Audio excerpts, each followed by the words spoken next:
A neuroarquitetura é a neurociência aplicada à arquitetura. E a importância dela é que o objetivo é entender como o cérebro do ser humano reage aos ambientes que estão à sua volta e reage a toda a sensorialidade que advém dele.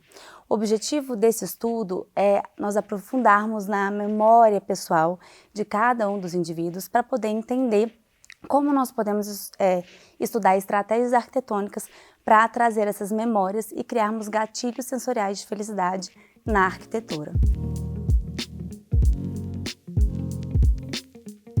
O estudo da neuroarquitetura traz para a gente, na minha visão, a importância da gente começar a trazer a natureza para dentro dos espaços da nossa casa. Só que existem várias estratégias que vêm do design biofílico para que nós possamos trazer essa natureza. Nós somos seres primitivos, nós nascemos desse contato, nós vivíamos em meio à natureza e o impacto dela nas nossas vidas é trazer relaxamento, calmaria, uma maior conexão. O Brasil é o país que tem o maior índice de depressão na América Latina. Então nós estamos tentando trazer essa natureza para dentro da casa para começarmos a despertar esse movimento de relaxamento, calmaria, bem-estar. E através da neuroarquitetura a gente começa a entender quais são essas estratégias que nós vamos utilizar da biofilia para acessar a necessidade daquele ser humano, daquele indivíduo. Porque nós, dentro do universo da neuroarquitetura, nós trabalhamos o indivíduo, enquanto a neuroarquitetura aplicada ao corporativo e ao comercial, ela trabalha um público-alvo e acaba sendo o nosso maior diferencial. Nós acabamos de acessar essas memórias que são muito internas. Então, como nós podemos trabalhar o design biofílico e como a pessoa entende a natureza? O que traz para ela, na natureza, essa sensação de calmaria e relaxamento? Para mim, pode ser a conexão com o campo, que é o que acontece. Eu adoro estar em meio ao campo. Para você, pode ser a paisagem vinda da praia, para outra pessoa pode ser uma montanha. E quais seriam as estratégias de acordo com o ambiente que nós temos para aplicá-las, né? Para despertar essas memórias pessoais. E aí a gente começa a entrar também em outros temas, como por exemplo, o design biofílico trabalha com estratégias que são diretas da natureza, que são os elementos verdadeiros, por assim dizer. É a água, o fogo, a planta natural. Mas ela também tem as estratégias indiretas, como, por exemplo, quadros que tragam aquela ambiência, materiais que nem sempre são naturais, mas que o seu cérebro faz a leitura. Por exemplo, se nós tivermos o MDF e uma madeira natural, o seu cérebro ele vai trazer para você a sensação que aquela madeira te desperta. Então você não precisa necessariamente ter um elemento verdadeiro, natural, para que o seu corpo sinta a sensação que ele te desperta. Isso é uma estratégia indireta. E nós temos também as estratégias que são técnicas de desenho arquitetônico que vão trazer para nós esse acolhimento. Por exemplo, como nós somos seres conectados à natureza, nós temos estratégias que vão trazer a ideia de que estamos ainda na natureza, como, por exemplo, pé direitos mais baixos, né, pergolados, estruturas onde nós temos o controle, onde nós temos a total visada de tudo que está acontecendo no ambiente. Essas estruturas nos lembram a segurança que nós tínhamos nas cavernas. Em que momento é interessante utilizar essa estrutura? Será que essa estrutura é necessária para esse indivíduo, para despertar nele essa conexão e esse relaxamento? Então, dentro da neuroarquitetura, o design biofílico ele é uma das maiores estratégias para trazer esse bem-estar, que também está relacionado com a produtividade. Quando a gente fala de luz natural na arquitetura, é um dos pontos assim, muito importantes da gente tratar. Porque a luz natural e a luz artificial, ela tratam o nosso ciclo circadiano. Nós somos seres biológicos e por isso é essa luz que vai fazer com que o nosso corpo seja regulado. Ela que faz com que agora a gente entenda que é a hora de acordar, com que é a hora de dormir, que é a hora da gente comer, e é essa luz que vai fazendo toda essa regulação. Tem um case que eu gosto de falar muito, que é o caso da mãe com o bebê. Muitas mães, quando a gente está fazendo projetos residenciais de quartos de bebês, elas pedem pra gente o blackout, o famoso blackout. Por quê? Ao longo do dia, nós que já fomos mães, a gente entende que a gente precisa de um descanso, a gente precisa de uma pausa. E a mãe, por ter às vezes falta desse conhecimento da importância da luz natural, ela acaba vindo durante o dia, no meio da tarde, utilizando o blackout, com a intenção de criar um ambiente mais aconchegante, mais saudável para o seu bebê. E o que vai acontecer? Essa criança, ela vai viver em picos, né, aonde ao momento que ela não tem mais acesso à luz natural, nem à luz artificial, ela vai começar a liberar a melatonina depois de um tempo. A melatonina é o hormônio do sono, e aí a mãe entende que agora é a hora da criança acordar num determinado horário. Então ela vai lá e abre a cortina, ela tira o blackout. A partir disso, o corpo começa a liberar o cortisol, que é o hormônio que vai fazer com que a criança acorde, com que ela, sinta necessidade de ação. E esse processo, ao longo do dia, ele desregula o ciclo circadiano da criança. Quando a gente fala, por exemplo, em home office, já que a gente está falando da arquitetura residencial, um ambiente com claridade, com luz, vai fazer com que a gente tenha a conexão com a luz do dia e irmos acompanhando, de acordo com a luz do sol, a nossa necessidade fisiológica. Agora é hora de dormir, agora é hora de acordar. E para ambientes em que você não tem o acesso à luz natural, hoje nós temos a neuroiluminação, que traz a iluminação pautada nessa luz do sol. Então, ao longo do dia, essa luz, ela começa uma luz bem branca, que é a luz que começa a luz do sol, e aí ao longo do dia ela vai ficando mais amarelada. Então, dentro de ambientes que existem a possibilidade dessa regulação, ela vai trazendo esse movimento que vai fazendo com que o ser humano se sinta também conectado com o seu organismo, ele vai se sentir bem, isso vai trazer bem-estar e produtividade. Então, engana-se quem entende que a luz natural ela é diferente da luz artificial. Para o nosso organismo, ela tem o mesmo efeito. E dentro dessa conversa, a gente pode até começar a falar da questão das telas para as crianças, das televisões, dos horários de uso dessas telas. Elas influenciam o nosso cérebro da mesma forma. Então não existe diferença entre luz natural e luz artificial.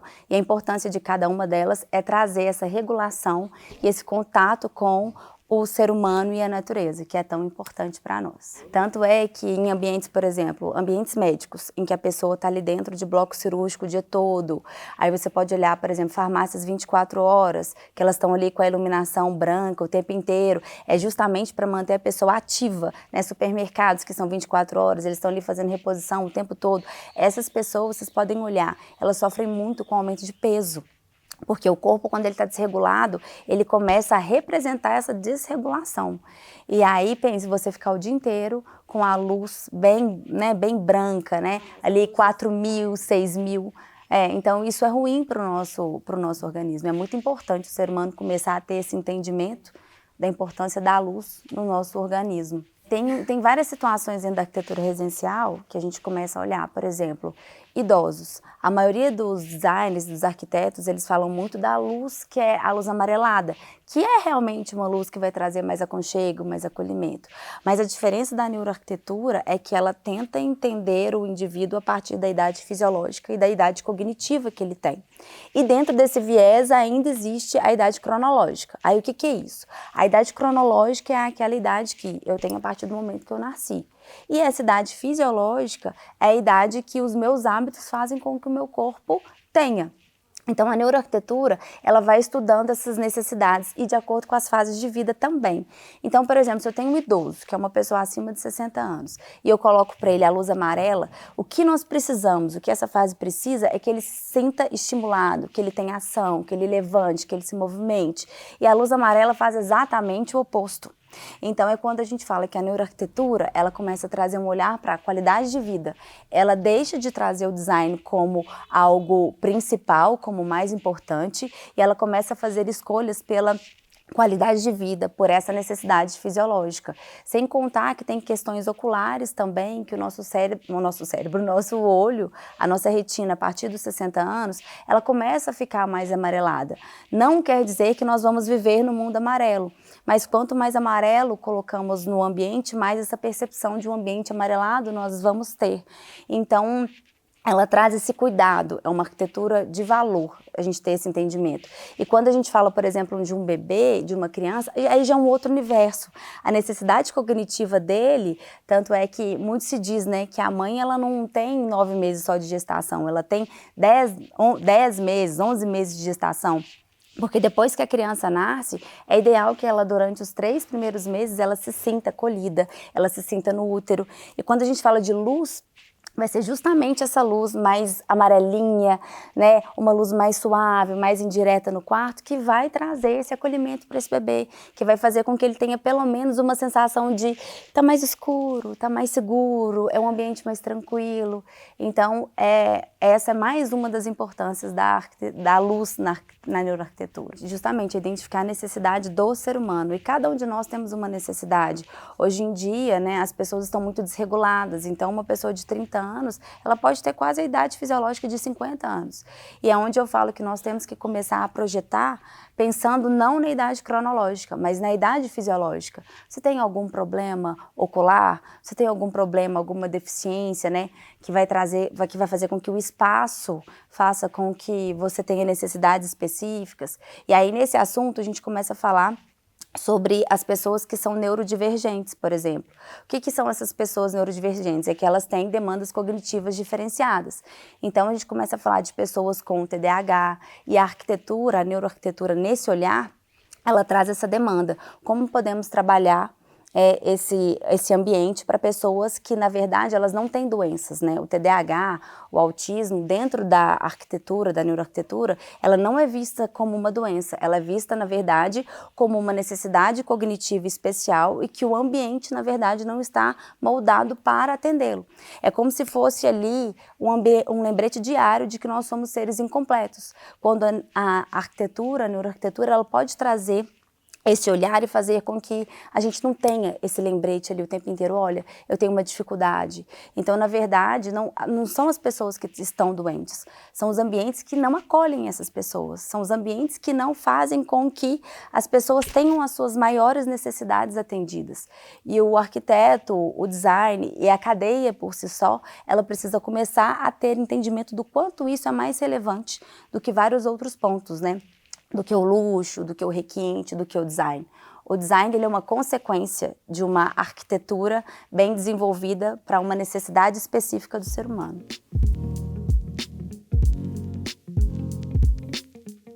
A neuroarquitetura, ela também traz muito design responsivo. O que seria o design responsivo? Seria nós absorvermos da natureza, né, ideias e transformar aquelas ideias, aqueles materiais em elementos sustentáveis. Por exemplo, hoje em dia nós temos luminárias, inclusive eu mostrei isso na Casa Corminas, luminárias que são feitas de folha de arroz. Então são luminárias que podem ser replicadas em diferentes tamanhos, por exemplo, e, né, de diferentes cores e que traz essa sustentabilidade. É nós começarmos a tirar da natureza aquilo que é interessante para nós. E tem também outras questões que podem ser associadas a esse tema, né? Então, quando a gente fala disso, a gente pode começar a trazer o design inspirado na natureza. O que é isso? É a gente começar a perceber quais são as soluções, como as coisas acontecem na natureza, que a gente pode replicar dentro das estruturas. O Leleco entendia muito isso. Ele fazia um estudo de como acontecia a ventilação dos cupinzeiros e ele replicava esse trabalho, esse estudo dentro das estruturas hospitalares que ele criava. Então, é começar a entender como que eu posso me inspirar na natureza, qual que é a solução que tem nela que eu posso trazer para o nosso universo. Por exemplo, existem os velcros, né?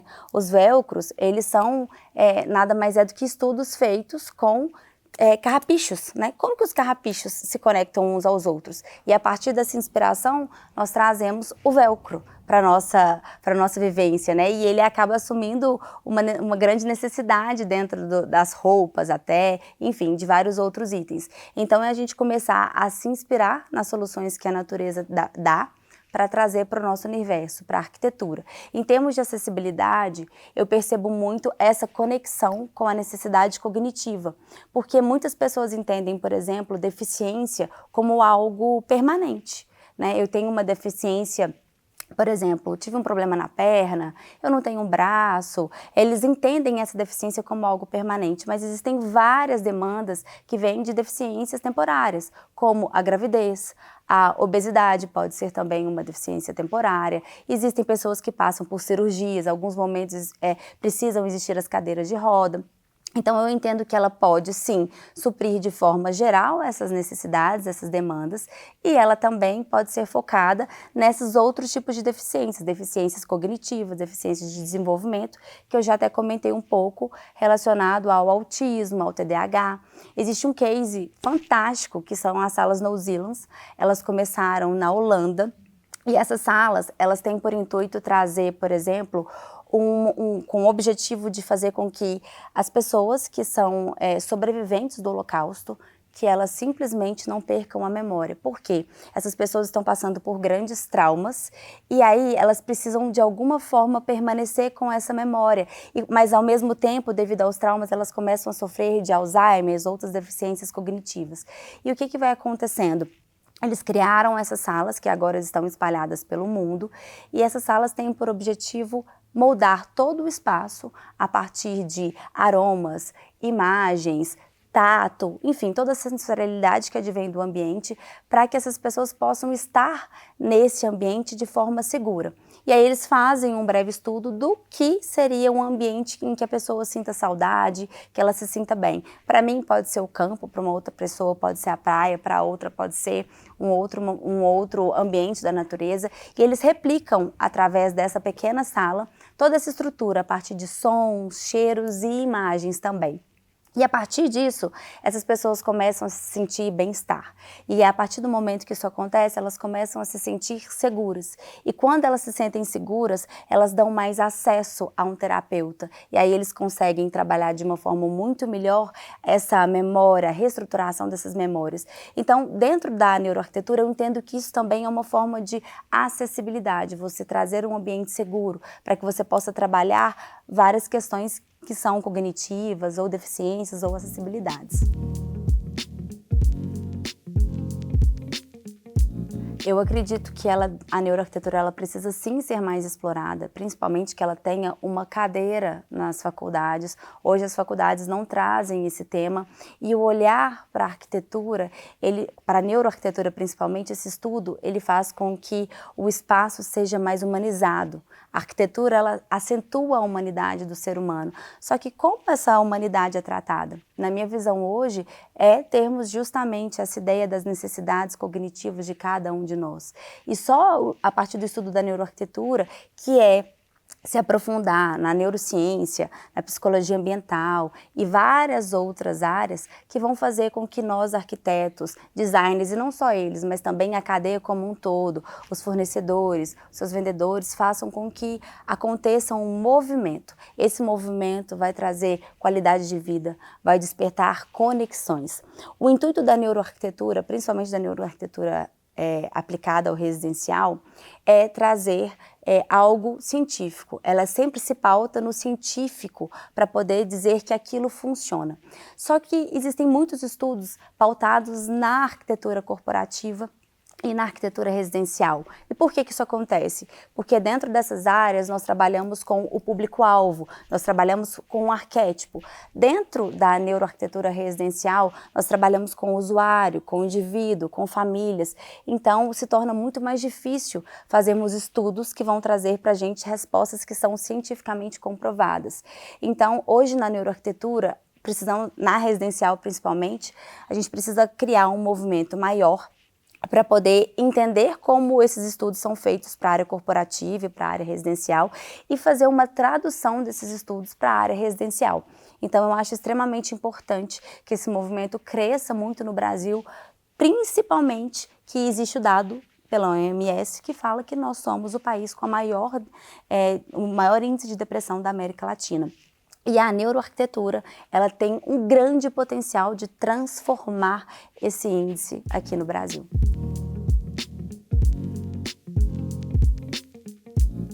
O que é saudável para você? Essa questão traz muito a ideia do que a neuroarquitetura traz sobre a associação daquilo que é bem-estar para mim e para você a partir da sua memória pessoal.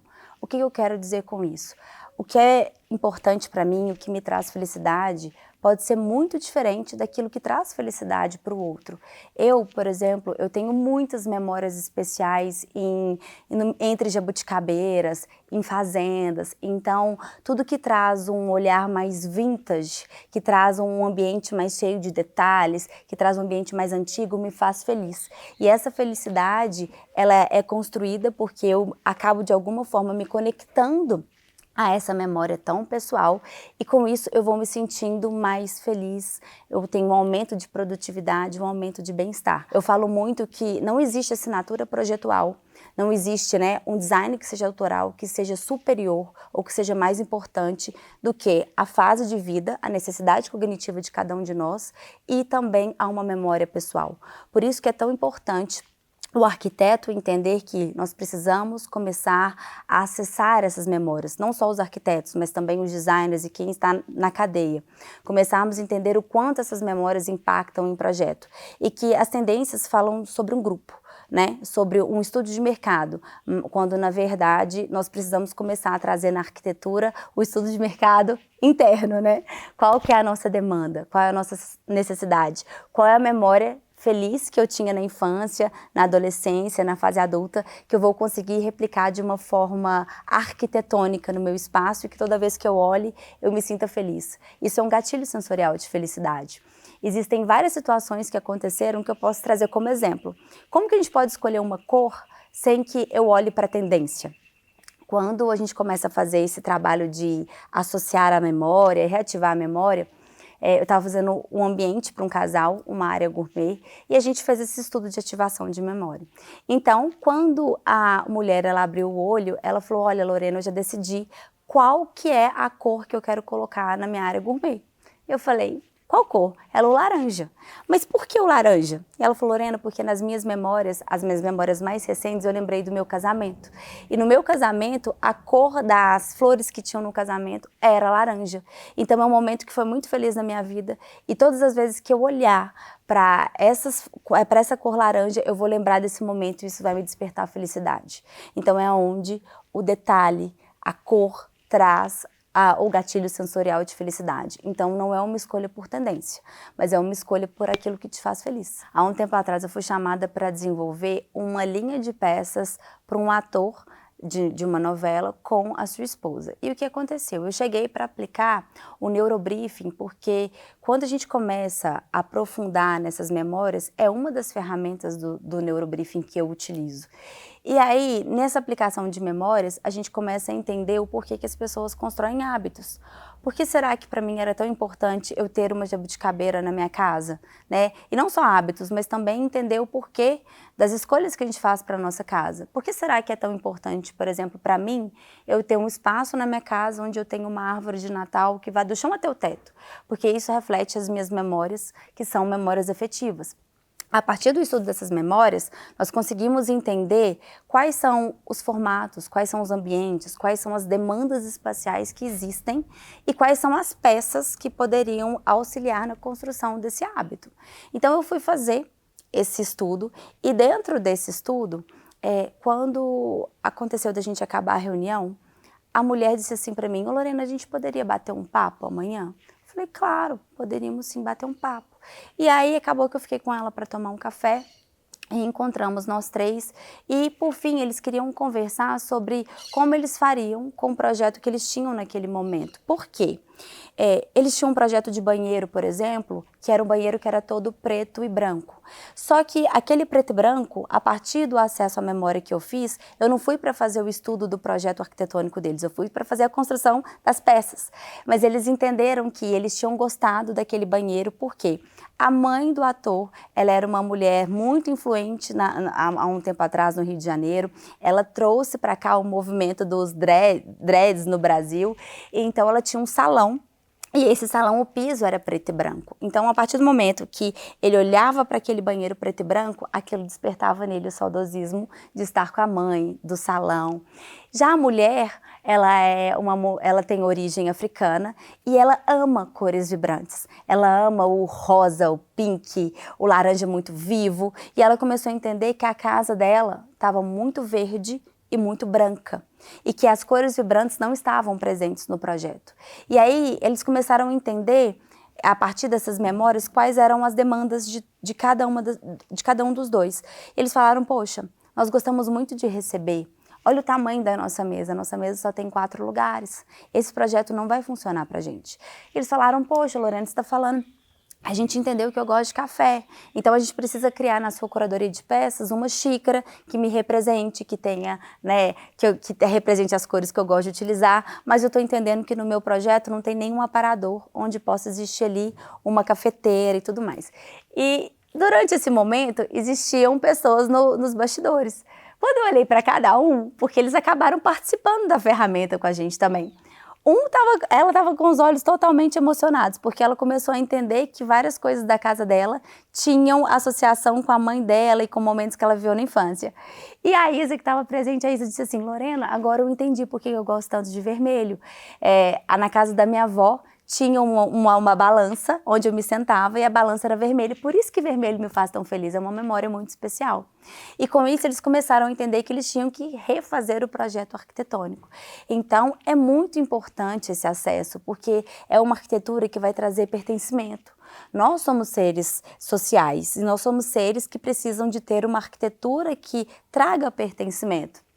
E aí, já tiveram várias situações que as mães me perguntam muito, Lorena, o meu filho, ele quer um projeto que eu use o preto. Esses dias me perguntaram em uma palestra, Lorena, meu filho tem 3 anos, ele quer o quarto preto. Como que eu faço? Eu aceito colocar o quarto preto? Eu, enquanto mãe, eu fiz mãe neuroarquiteta, eu fiz da minha família um estudo de caso. Então, o meu filho, desde que ele tem 4 anos, ele pode alterar o quarto da forma como ele deseja. Existem algumas questões que eu discuto com ele dentro da minha especialidade, se ele pode fazer ou não, se ele deveria fazer ou não. Por exemplo, o João Marcelo, há um tempo atrás, nós estávamos no carro, e aí, do nada, ele virou para o meu marido e disse assim, ô mãe, eu tinha acabado de buscá-lo na casa de um amigo, e ele falou assim, ô mãe, nossa, o prédio que a gente mora tem tantas pessoas com casas lindas, né? Eu falei, filho, todo mundo aqui cuida muito da arquitetura, cuida muito da sua casa, eles dão importância aos ambientes. Ele, pois é, mãe, mas a minha casa é ideal para mim. E o que é uma casa ideal para uma criança de 7 anos? Qual que é o conceito que ele tem disso? E aí eu comecei a me aprofundar nesse assunto.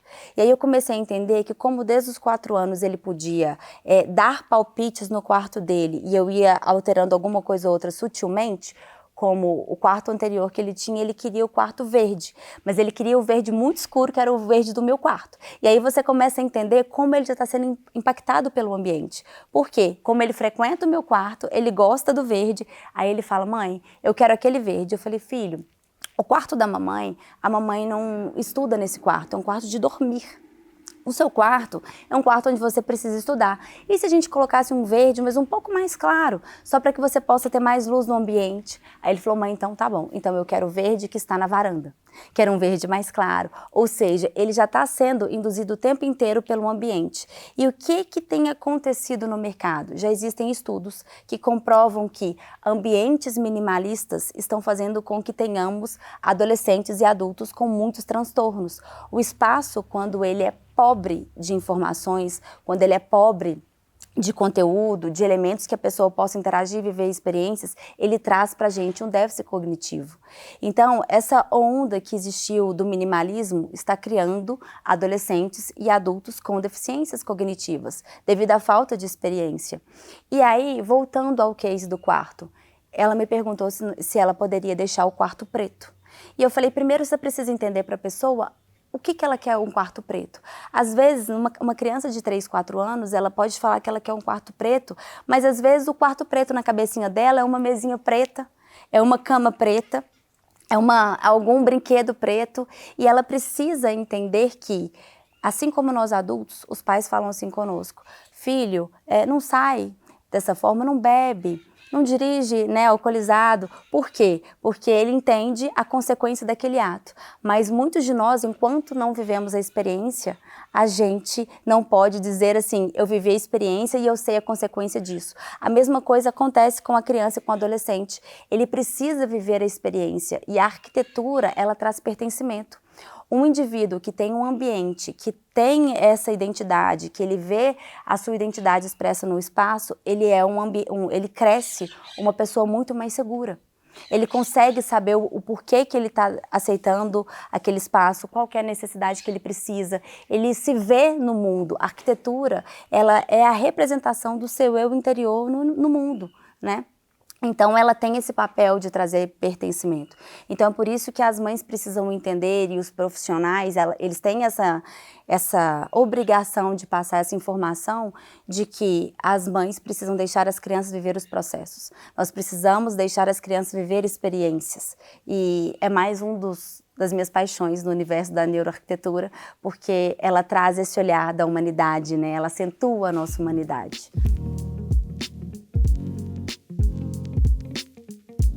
Estudar neuroarquitetura, ela transforma a vida do profissional. Por que que eu digo isso? Porque aquilo que você faz consigo, aquilo que você faz dentro da sua casa, você replica em projetos. Eu entrei nesse universo da neuroarquitetura quando eu estava em uma fase em que eu queria sentir o tal propósito. Hoje a gente vive em uma sociedade que todos nós falamos muito dessa busca pelo propósito, mas o que seria isso? Na minha visão, é algo que pudesse me trazer uma qualidade de vida, que eu me sentisse feliz e que eu pudesse viver bem a partir disso, que pudesse trazer uma qualidade de vida para mim e para minha família. E na época, eu estava muito envolvida na arquitetura residencial, ainda com uma estrutura pequena de escritório e vivendo muito desgaste, muito estresse. Então eu estava me sentindo sufocada e na época a arquitetura residencial não estava trazendo para mim felicidade. E eu não estava vendo propósito, a cultura do mercado não trazia algo de positivo para o meu coração. E aí o que eu fiz? Eu comecei a navegar por outras áreas da arquitetura. Comecei a trabalhar um pouco na arquitetura residencial, fiz alguns cursos e aí eu me aprofundei com a Priscila Bank na arquitetura corporativa. E nessa época, a Priscila começou a comentar que ela estava trazendo muitos cursos de neuroarquitetura para o Brasil e eu quis, né, o meu olhar começou a se abrir, a minha mentalidade começou a se expandir. Nós começamos a trabalhar aqui em Minas Gerais em um grupo de estudos com o objetivo de se aprofundar na neuroarquitetura, a gente queria entender, estudar, e isso aconteceu, desenvolvemos esse grupo e começamos a ir alavancando os nossos estudos a partir disso, a partir de livros, a partir de TEDs, né? Enfim, fomos adentrando nessa área. E aí, em algum momento desse estudo, eu comecei a me aprofundar e eu vivi uma experiência, uma ferramenta que me foi aplicada, aonde, quando ela acabou, eu estava na minha casa, eu olhei para o meu marido e falei, olha, eu não vou projetar mais, nunca mais eu vou projetar. E aí ele ficou assustado, porque o que era essa ferramenta? Era um estudo onde nós fechávamos os olhos e a partir disso as pessoas iam nos induzindo a estados emocionais e tentando resgatar essa nossa memória. Então eles perguntavam pra gente como que era a memória da sua infância, como que era a memória da sua adolescência, da sua fase adulta. E eles tinham nos induzido a fazer esse exercício em um ambiente da sua casa que você quisesse analisar. Então eu fiz ele sentado numa poltrona da sala da minha casa. Então era uma sala que era um L e ela se conectava à varanda, à minha sala de estar e à sala de televisão. E o que aconteceu? Quando eu abri os olhos, eu vi que ali dentro daquela casa só existia a mim. Todos os itens que estavam ali tinham uma conexão com as minhas memórias. A jabuticabeira que estava na varanda era uma conexão direta com a fazenda da minha bisavó. Naquela época, nós gostávamos muito de ir para a casa dela. Ela tinha 8 pés enormes de jabuticaba e aquilo ali era a festa entre a minha família e aquilo me deixava muito feliz. Nessa mesma fazenda, ela tinha um terreno muito grande, né? Terreno batido, então a cor da cerâmica, aquele laranja. E eu gostava muito de andar numa bicicleta que tinha lá. E essa bicicleta, ela era uma cor dourada. Quando eu abri o olho, a mesa lateral do lado era exatamente da cor da bicicleta. Eu comecei a olhar que isso acontecia em tudo, acontecia no sofá, acontecia na madeira, né? Aconteceu até na planta que tinha na minha casa.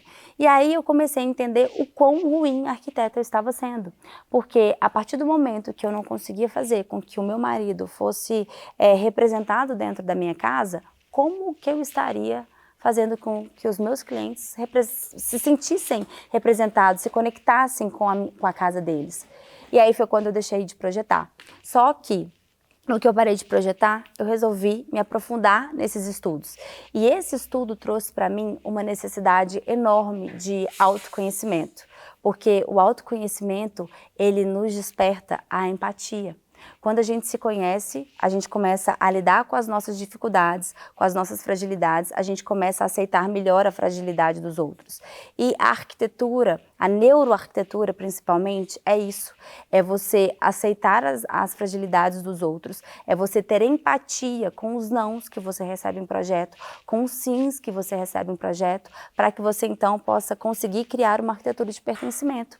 Todo sim e todo não que nós damos em projeto é resultado dessa memória. E esse autoconhecimento faz com que você aceite esses nãos e trabalhe para alcançar um sim, mas um sim consciente, onde a pessoa sabe o porquê que ela está fazendo aquela escolha, o porquê que se ela colocar o laranja na casa dela, ela vai sentir felicidade. Então, eu vivi esse caminho, eu precisei viver um caminho de descobertas, eu precisei me aprofundar no quem sou eu, no que eu estou fazendo para mim, como eu estou fazendo para o outro, e isso às vezes dói. Às vezes dói porque a gente entender que nós estamos fazendo errado, que não está certo, que o caminho precisa ser outro. A arquitetura ela já foi muito vista como luxo, requinte, design. Hoje eu vejo a arquitetura como sustentabilidade afetiva, como pertencimento, como qualidade de vida. Então o profissional que ele queira entrar nesse universo, ele precisa estudar a neuroarquitetura a fundo, entender, por exemplo, sobre design biofílico, sobre o impacto das cores, quais são as sensações que as cores despertam, como eu posso combinar as cores, né, para poder trazer uma harmonia para o ambiente, como que eu posso combinar as cores para trazer, às vezes, alegria e vivacidade para o ambiente, como que eu faço a associação dessas cores com uma necessidade cognitiva. Os aromas eles nos induzem a estados emocionais. Nós seres humanos, nós reagimos em 3 segundos a um aroma. Ele tem um poder muito especial de acessar a nossa memória, porque ao contrário da visão, a visão, 83% do mundo é percebido pela visão. Nós percebemos o mundo a partir dela. Então, ela faz um caminho maior, o processamento cerebral dela é maior. O aroma não, o aroma ele já vai direto no sistema límbico e com isso ele acessa a memória, porque o sistema límbico é ele que cuida do nosso emocional. Então por isso que trazer os aromas é tão importante. Tem muitas coisas nesse universo que são paradigmas que foram construídos na sociedade, como por exemplo, quando a gente fala dos aromas, todo mundo entende que ele precisa de um aroma para sua casa, quando na verdade você precisa dos aromas para levar um hábito para sua vida. Qual que é o aroma que vai te despertar a vontade de estudar? Qual é o aroma que vai te despertar a sensação de acolhimento para que eu possa receber as pessoas? Qual que é o aroma que vai me trazer introspecção no momento necessário? Então a gente precisa se aprofundar nesse universo da sensorialidade, se aprofundar nesse universo do autoconhecimento, tentar começar a entender qual é o ambiente ideal para a produtividade. Precisamos nos aprofundar no universo das formas. A neuroarquitetura, ela traz para a gente o olhar de como o indivíduo se vê no mundo e como ele se expressa no mundo. Então, é nos aprofundarmos nos estudos dos arquétipos.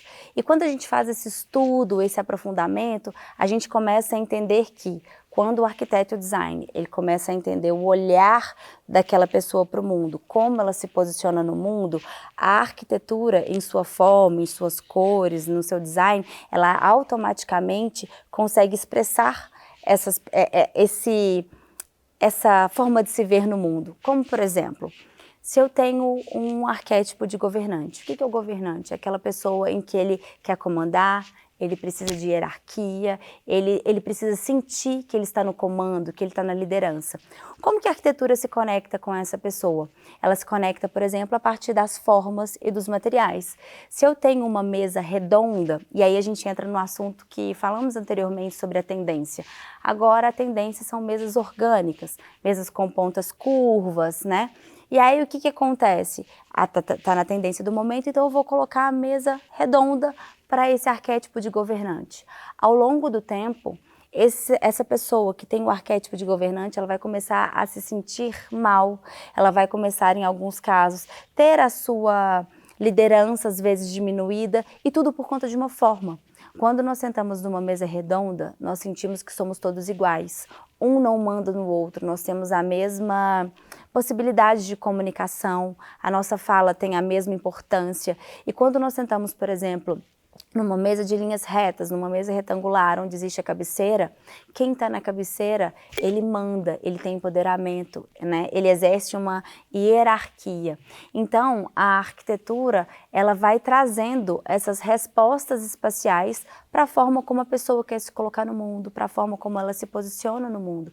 E se aprofundar nesse estudo faz com que tenhamos uma arquitetura de uma forma mais leve, quando eu digo em processos. A neuroarquitetura passa muito por esse viés do autoconhecimento, de entendermos quem somos, dessa conexão com as formas, com as cores e com tudo que existe de sensorialidade. Então, se eu pudesse dizer para o arquiteto por onde começar, eu diria para ele começar por si mesmo. Comece estudando sobre autoconhecimento, busque livros, busque formações que já existem no Brasil para que possa trazer para você esse universo com comprovações científicas. Existem vários livros que transformaram o meu olhar, transformaram a minha visão sobre a arquitetura. A gente pode falar dos Olhos da Pele, que foi um livro que traz muito um olhar claro para a neuroarquitetura. Temos a Arquitetura Sensorial, da Juliana Neves, que traz para a gente esse olhar também. Temos o livro do Lori Kriesel, Neuroarquitetura e Design, que ele vai trazer essa combinação, que vai trazer o nosso olhar principalmente para o design, para as formas, como trabalhar as formas para induzir a um estado emocional. Nós somos seres que o ambiente, ele molda o nosso comportamento. A partir do momento que nós estamos em um ambiente, nós sentimos sensações, essas sensações elas despertam emoções e essas emoções elas nos vão induzir a comportamentos. E a partir disso, a partir desses comportamentos, nós vamos construir hábitos. E são esses hábitos que fazem com que a gente alcance grandes propósitos. É a consistência, é a disciplina. Então, estudar esses livros irão trazer também esse olhar, essa abertura de mentalidade, associando aos vários cursos e as mentorias que já existem no Brasil. Mas, para mim, o principal foi entender que comece por si, porque aquilo que você faz consigo, você replica no outro.